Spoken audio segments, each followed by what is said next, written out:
ರಾಜ್ಯದಲ್ಲಿ ಮೊದಲ ಹಂತದಲ್ಲಿ 14 ಕ್ಷೇತ್ರಗಳಲ್ಲಿ ಮತದಾನ ನಡೆಯುತ್ತಲ್ವಾ? ಆ 14 ಕ್ಷೇತ್ರಗಳ ಮತದಾನ ಆರಂಭ ಆಗಿದೆ. ಚಿಕ್ಕಬಳ್ಳಾಪುರ, ಬೆಂಗಳೂರು ಉತ್ತರ, ಬೆಂಗಳೂರು ದಕ್ಷಿಣ, ಬೆಂಗಳೂರು ಕೇಂದ್ರ, ಬೆಂಗಳೂರು ಗ್ರಾಮಾಂತರ, ಬೆಂಗಳೂರಿನ 4 ಲೋಕಸಭಾ ಕ್ಷೇತ್ರಗಳು ಸೇರಿದ ಹಾಗೆ ರಾಜ್ಯದ ಇತರ 10 ಒಟ್ಟು 14 ಲೋಕಸಭಾ ಕ್ಷೇತ್ರಗಳು. ಕೋಲಾರ, ಚಾಮರಾಜನಗರ, ಮೈಸೂರು, ಕೊಡಗು, ಮಂಡ್ಯ, ಹಾಸನ, ತುಮಕೂರು, ಚಿತ್ರದುರ್ಗ, ಉಡುಪಿ, ಚಿಕ್ಕಮಗಳೂರು, ದಕ್ಷಿಣ ಕನ್ನಡ ಲೋಕಸಭಾ ಕ್ಷೇತ್ರಗಳಲ್ಲಿ ಮತದಾನ ಆರಂಭ ಆಗಿದೆ. ಈ ಮುಖಾಂತರವಾಗಿ ಕರ್ನಾಟಕ ಈ ಬಾರಿಯ 2019ರ ಲೋಕಸಭಾ ಸಾರ್ವತ್ರಿಕ ಚುನಾವಣೆಯ ಆರಂಭಿಕ ಹಂತವನ್ನ ಪಡೆದುಕೊಳ್ತಾ ಇದೆ. ಅದು ಮೊದಲ ಹಂತದ 14 ಕ್ಷೇತ್ರಗಳ ಚುನಾವಣೆ ಅಥವಾ ಮತದಾನ ಆರಂಭ ಆಗುವ ಮುಖಾಂತರವಾಗಿ ಮತ್ತೊಮ್ಮೆ ಯಾವ ಕ್ಷೇತ್ರಗಳು ಅನ್ನುವಂಥದ್ದನ್ನು ನಾವಿಲ್ಲಿ ಗಮನಿಸೋದಾದ್ರೆ, ಒಟ್ಟು 28 ಲೋಕಸಭಾ ಕ್ಷೇತ್ರಗಳ ಪೈಕಿ ಅರ್ಧ ಭಾಗ ಸರಿಯಾಗಿ ಅಂದ್ರೆ 14 ಲೋಕಸಭಾ ಕ್ಷೇತ್ರಗಳ ಚುನಾವಣೆ ಇವತ್ತು ನಡೆಯುತ್ತೆ. ಇನ್ನೊಮ್ಮೆ ಹೇಳ್ತೀವಿ, ಗಮನಿಸಿ. ಚಿಕ್ಕಬಳ್ಳಾಪುರ, ಬೆಂಗಳೂರು ಉತ್ತರ, ಬೆಂಗಳೂರು ದಕ್ಷಿಣ, ಬೆಂಗಳೂರು ಕೇಂದ್ರ, ಬೆಂಗಳೂರು ಗ್ರಾಮಾಂತರ, ಕೋಲಾರ, ಚಾಮರಾಜನಗರ, ಮೈಸೂರು, ಕೊಡಗು, ಹಾಗೆ ಮಂಡ್ಯ, ಹಾಸನ, ತುಮಕೂರು, ಚಿತ್ರದುರ್ಗ, ಉಡುಪಿ, ಚಿಕ್ಕಮಗಳೂರು, ಆಮೇಲೆ ಕೊನೆಯದಾಗಿ ದಕ್ಷಿಣ ಕನ್ನಡ ಲೋಕಸಭಾ ಕ್ಷೇತ್ರಗಳ ಮತದಾನ ಇದೀಗ ಆರಂಭ ಆಗಿದೆ. ಇದೀಗ ಮತದಾನ ಆರಂಭ ಆಗಿರುವಂತಹ ಕಾರಣದಿಂದಾಗಿ 7 ಗಂಟೆಯಿಂದ ಸಂಜೆ 6 ಗಂಟೆಯ ತನಕನೂ ಕೂಡ ಇವತ್ತು ಮತದಾನಕ್ಕೆ ಸಂಬಂಧಪಟ್ಟಂತ ಪ್ರಕ್ರಿಯೆಗಳು ನಡೆಯುತ್ತವೆ. ನಾವು ಕೂಡ ಗಮನಿಸ್ತಾ ಇದ್ವಿ, ದಕ್ಷಿಣ ಕನ್ನಡದಲ್ಲಿ ಇದೀಗ ತಾನೇ ಜನಾರ್ದನ್ ಪೂಜಾರಿ ಅವರು ಮತದಾನ ಮಾಡಿ ಹೊರ ಬರ್ತಾ ಇರುವಂತಹ ಸಂದರ್ಭವನ್ನ ಗಮನಿಸ್ತಾ ಇದೀವಿ ನಾವಿಲ್ಲಿ.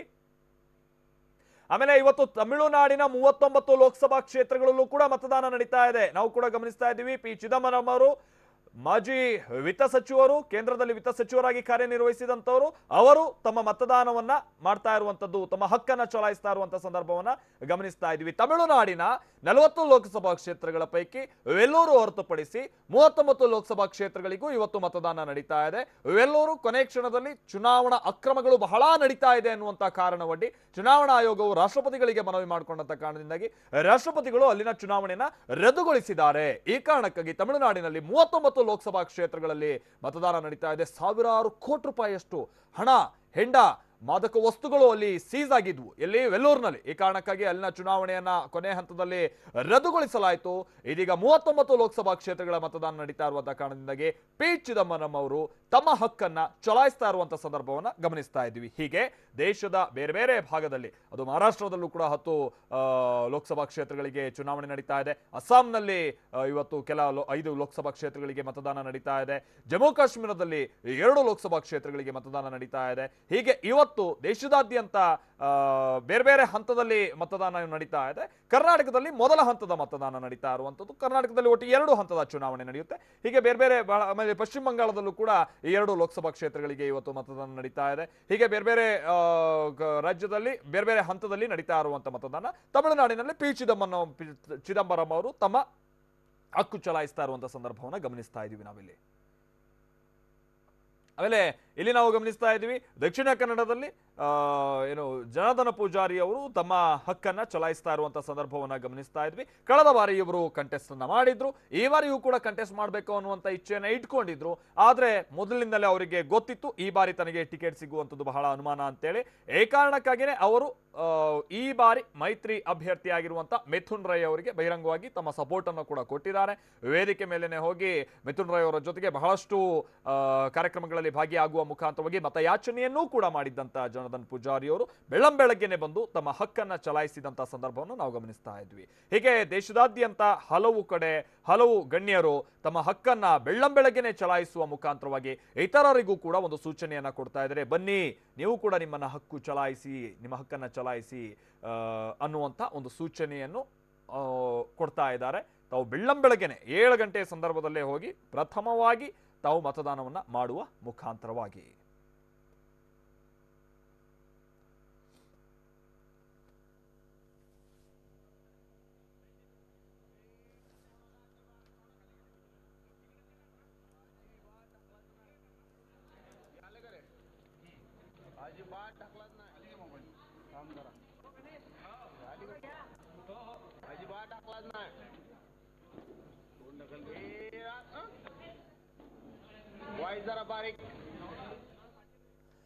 ಮತ್ತೊಂದ್ ಕಡೆ ಈಗ ನಾವು ಗಮನಿಸ್ತಾ ಇದೀವಲ್ಲ, ಮಹಾರಾಷ್ಟ್ರದಲ್ಲಿ ಇವತ್ತು 10 ಲೋಕಸಭಾ ಕ್ಷೇತ್ರಗಳಿಗೆ ಚುನಾವಣೆ ನಡೀತಾ ಇದೆ. ಅಲ್ಲಿ ಸುಶೀಲ್ ಕುಮಾರ್ ಶಿಂಧೆ ಅವರು ತಾವು ಮತದಾನ ಮಾಡ್ತಾ ಇರುವಂತಹ ಸಂದರ್ಭವನ್ನ ಗಮನಿಸ್ತಾ ಇದೀವಿ. ಬಹುಶಃ ಸೋಲಾಪುರ್ ಭಾಗದಲ್ಲಿ ಅವರು ಮತದಾನ ಮಾಡ್ತಾ ಇದ್ದಾರೆ ಅಂತ ಕಾಣಿಸುತ್ತೆ. ಮಹಾರಾಷ್ಟ್ರದಲ್ಲಿ ಸುಶೀಲ್ ಕುಮಾರ್ ಶಿಂಧೆ ಅವರು ಮತದಾನ ಮಾಡ್ತಾ ಇರುವಂತಹ ಸಂದರ್ಭವನ್ನ ನಾವಿಲ್ಲಿ ಗಮನಿಸ್ತಾ ಇದ್ದೀವಿ. ಹಿಂದೆ UPA ಸರ್ಕಾರ ಇದ್ದಂತಹ ಸಂದರ್ಭದಲ್ಲಿ ಸಚಿವರಾಗಿಯೂ ಕೂಡ ಅವರು ಕಾರ್ಯನಿರ್ವಹಿಸಿದಂಥವರು, ಮನಮೋಹನ್ ಸಿಂಗ್ ಅವರ ಸರ್ಕಾರ ಇದ್ದಂತಹ ಸಂದರ್ಭದಲ್ಲಿ. ಹಾಗೆ ಇದೀಗ ಅವರು ತಮ್ಮ ಹಕ್ಕನ್ನ ಚಲಾಯಿಸ್ತಾ ಇರುವಂತಹ ಸಂದರ್ಭವನ್ನ ಗಮನಿಸ್ತಾ ಇದ್ದೀವಿ ನಾವಿಲ್ಲಿ.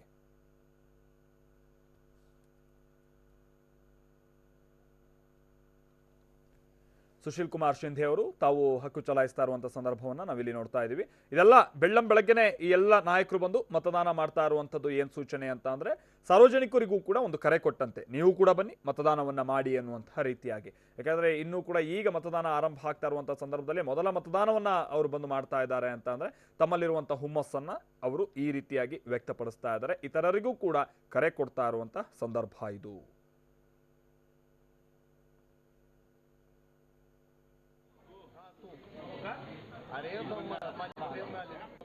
ಸೋಲಾಪುರ್ನಲ್ಲಿ ಹೌದು, ಸುಶೀಲ್ ಕುಮಾರ್ ಶಿಂಧೆ ಅವರು ಸೋಲಾಪುರ್ನಲ್ಲಿ ಮತದಾನ ಮಾಡ್ತಾ ಇರುವಂತಹ ಸಂದರ್ಭವನ್ನು ಗಮನಿಸ್ತಾ ಇದ್ದೀವಿ. ಮಹಾರಾಷ್ಟ್ರದಲ್ಲೂ ಕೂಡ ಈ ಬಾರಿ ಕಾಂಗ್ರೆಸ್ ಒಂದು ಟಫ್ ಫೈಟ್ ಅನ್ನ ಕೊಡಬೇಕು ಅನ್ನುವಂಥ ನಿಟ್ಟಿನಲ್ಲಿ ಬಹಳ ಮೈತ್ರಿಯನ್ನೆಲ್ಲ ಮಾಡಿಕೊಂಡು ಬಹಳ ಅಳೆದು ತೂಗಿ ಅಭ್ಯರ್ಥಿಗಳನ್ನ ಆಯ್ಕೆ ಮಾಡಿ ಈ ಬಾರಿ ಕಣಕ್ಕಿಳಿಸಿದೆ. ಈ ಸಂದರ್ಭದಲ್ಲೆಲ್ಲ ಈ ಪ್ರಕ್ರಿಯೆ ನಡೀತಾ ಇದ್ದಂಥ ಸಂದರ್ಭದಲ್ಲೆಲ್ಲ ಸುಶೀಲ್ ಕುಮಾರ್ ಶಿಂಧೆ ಅವರು ಕೂಡ ಪ್ರಮುಖ ಪಾತ್ರವನ್ನು ವಹಿಸಿದ್ದರೂ ಕೂಡ ಸುಶೀಲ್ ಕುಮಾರ್ ಶಿಂಧೆ ಅವರು ಕಾಂಗ್ರೆಸ್ನ ಅಭ್ಯರ್ಥಿಗಳ ಆಯ್ಕೆಯ ಸಂದರ್ಭದಲ್ಲೂ ಕೂಡ ಹೀಗೆ ಸುಶೀಲ್ ಕುಮಾರ್ ಶಿಂಧೆ ಅವರು ಅದರಂತೆ ಈಗ ತಾನೇ ಇನ್ನೂ ಕೂಡ ನಾವು ಗಮನಿಸ್ತಾ ಇದ್ವಿ, ಸಿದ್ಧತೆಗಳು ನಡೀತಾ ಇದೆ. ಅದರ ಒಳಗಾಗಿನೇ ಅಂದ್ರೆ 7 ಗಂಟೆ ಆಗಿದೆ, 7 ಗಂಟೆ ಒಳಗಾಗಿ ಸಿದ್ಧತೆಗಳೆಲ್ಲ ಆಗ್ಬೇಕಾಗಿರುತ್ತವೆ. ಸುಶೀಲ್ ಕುಮಾರ್ ಶಿಂಧೆ ಅವರು ಈಗ ಆಲ್ರೆಡಿ ಒಳಬಂದು ಮತದಾನಕ್ಕೆ ಸಿದ್ಧ ಆಗಿ ನಿಂತಿದ್ದಂಥ ಸಂದರ್ಭವನ್ನು ಕೂಡ ನಾವು ಗಮನಿಸ್ತಾ ಇದ್ವಿ. ತಮಿಳುನಾಡಿನಲ್ಲಿ P. ಚಿದಂಬರಂ ಅವರು ತಾವು ಮತದಾನ ಮಾಡುವಂಥ ನಿಟ್ಟಿನಲ್ಲಿ ಆಲ್ರೆಡಿ ಮತಗಟ್ಟೆಗೆ ಬಂದು ಮತದಾನ ಮಾಡಿ ಹೊರಬಂದಂಥ ಸಂದರ್ಭವನ್ನು ಕೂಡ ನಾವು ಗಮನಿಸಿದ್ವಿ. ಆಮೇಲೆ ಮತ್ತೊಂದು ಕಡೆ ಜನಾರ್ದನ ಪೂಜಾರಿ ಅವರು ದಕ್ಷಿಣ ಕನ್ನಡದಲ್ಲಿ ಮತದಾನ ಮಾಡಿ ಹೊರಬಂದಂತಹ ಸಂದರ್ಭವನ್ನು ಕೂಡ ನಾವು ಗಮನಿಸ್ತಾ ಇದ್ದೀವಿ. ಹೀಗೆ ದೇಶದಾದ್ಯಂತ 2ನೇ ಹಂತ ಅಥವಾ ಬೇರೆ ಬೇರೆ ಹಂತದಲ್ಲಿ ಎಲ್ಲಿ ಇವತ್ತು ಚುನಾವಣೆ ನಡೀತಾ ಇದೆ, ಕರ್ನಾಟಕ 2ನೇ ಹಂತವು ಸೇರಿದಂತೆ ಬೇರೆ ಬೇರೆ ಕಡೆಯಲ್ಲಿ ಬೇರೆ ಬೇರೆ ಹಂತದ ಚುನಾವಣೆ ನಡೀತಾ ಇದೆ. ಎಲ್ಲ ಕಡೆನೂ ಕೂಡ ಬಹುತೇಕವಾಗಿ ಮತದಾನ ಪ್ರಕ್ರಿಯೆ ಇದೀಗ ತಾನೇ ಆರಂಭ ಆಗಿದೆ.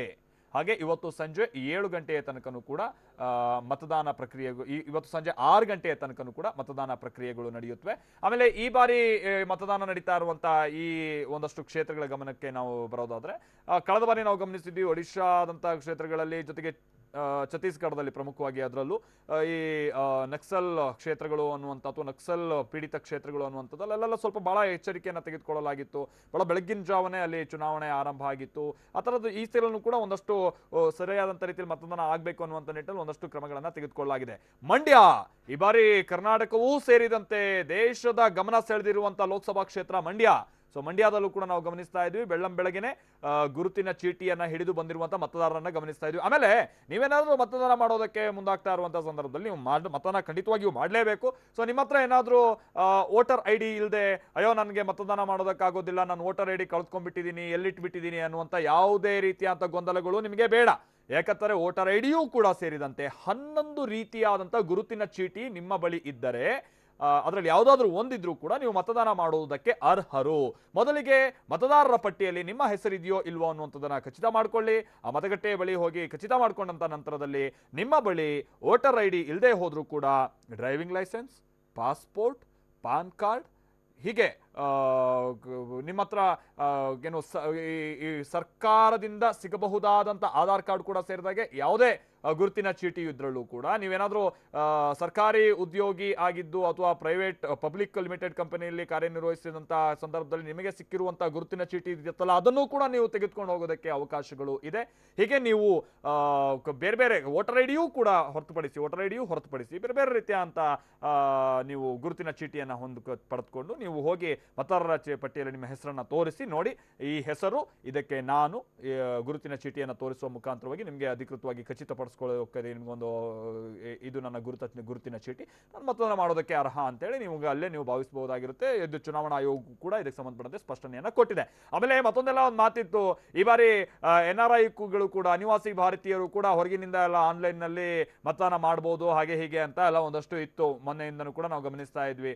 ಆದರೆ ಆ ಥರದ ಯಾವುದೇ ಸೌಲಭ್ಯವನ್ನು ಚುನಾವಣಾ ಆಯೋಗ ಈ ಬಾರಿ ಕೊಟ್ಟಿಲ್ಲ. ಇದೆಲ್ಲ ಬರೀ ಊಹಾಪೋಹದ ಸುದ್ದಿ. ಸೊ ನೀವು ಭಾರತೀಯರಾಗಿದ್ದು ನೀವು ನಿಮ್ಮ ಮತಗಟ್ಟೆಯ ವ್ಯಾಪ್ತಿಯಲ್ಲೇ ಇದ್ದು ಮಾತ್ರ ನೀವು ಮತದಾನ ಮಾಡೋದಕ್ಕೆ ಅವಕಾಶ ಹೊರತುಪಡಿಸಿದ್ರೆ ಈ ಆನ್ಲೈನ್ ಮುಖಾಂತರವಾಗಿ ಮತದಾನ ಮಾಡೋದಕ್ಕೆ ಅವಕಾಶ ಇಲ್ಲ. ಅದನ್ನು ಹೊರತುಪಡಿಸಿ ಪೋಸ್ಟಲ್ ಮತದಾನವನ್ನು ಎಂದಿನಂತೆ ನೀವು ಮಾಡೋದಕ್ಕೆ ಅವಕಾಶಗಳು ಇದೆ, ಯಾರೆಲ್ಲ ಅರ್ಹರೋ ಅವರಿಗೆ.